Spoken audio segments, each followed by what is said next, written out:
Let's read Proverbs 26:13. The sluggard has said, there is a lion in the road, a lion in the streets. Now, this is about the excuses that we give for inaction. Why you not taking the step? There, you could have a million and one excuses. You could have this imaginary risk of what is going to happen, and that's why you are not taking a particular step. You are not making a particular move. Basically, you don't want to do it because the person is going to respond this way. You're not going to do it because, oh, what if? But the sluggard is telling you there's a lion in the road, a lion in the street. Basically, you're going to think to yourself, wow, this is convincing. So people can convince themselves of why a course of action is like should not be taken, or why they should not make specific effort. They can convince themselves. They have different reasons why they convince themselves. There's opposition.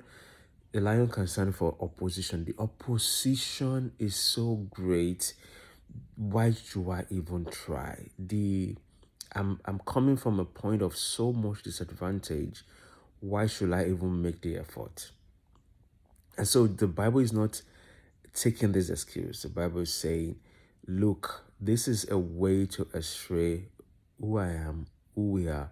The sluggard says, there's a lion in the road. That means I can't do anything. I have to stay where I am. I have to be immobile. I have to just freeze here. I can't make that move. I can't take that step.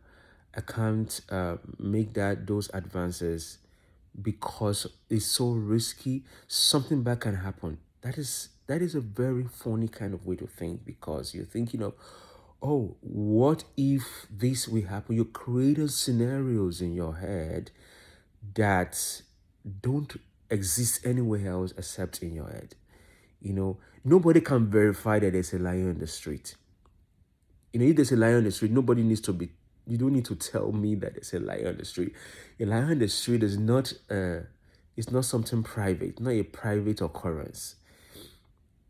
That's why we know that for this sluggard, this lion in the street is a creation of his own mind. There is really no lion on the street, because then you don't have to. Nobody needs to. You don't need to tell anybody there's a lion on the street, because everybody will know there's a lion on the street, because that's a major thing.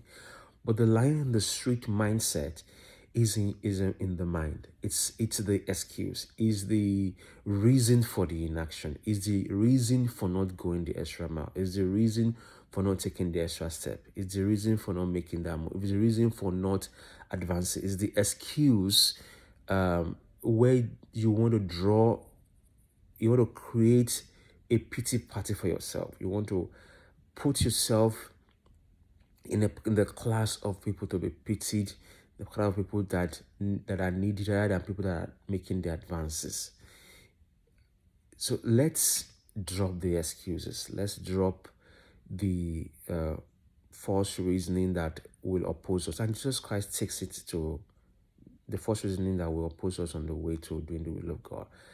And Jesus Christ emphasize this and drew attention to this when he asked somebody, come and follow me. And the person said, oh, the excuse is, I want to bury my dad first. I want to bury my father. Jesus Christ said, follow me.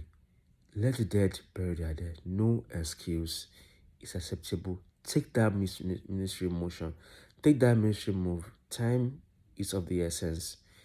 Moses prayed, teach us to number our days so that we will apply our heart to wisdom. Wisdom is all about how you act to get specific result. The problem comes when people start acting like this sluggard there, and then they get the result and they are wondering, why did I have the result? But they ignore the fact that they have not applied their act to wisdom.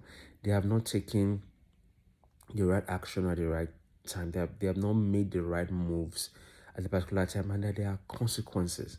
That's why, let me repeat again. Moses said, teach us to number our days, that we will apply our art of wisdom. And that wisdom is about the result you're seeking, what you're doing now, that with the effort you're making now, the how you are applying yourself now, because this Lord guy doesn't want to apply himself. So there's an excuse. It's an excuse. And Jesus Christ told somebody else, go and preach the gospel. And what was it? What was the? He has another reason why. He said, "Give me time. Give me more time. I need to do this first." No, there is no time to waste.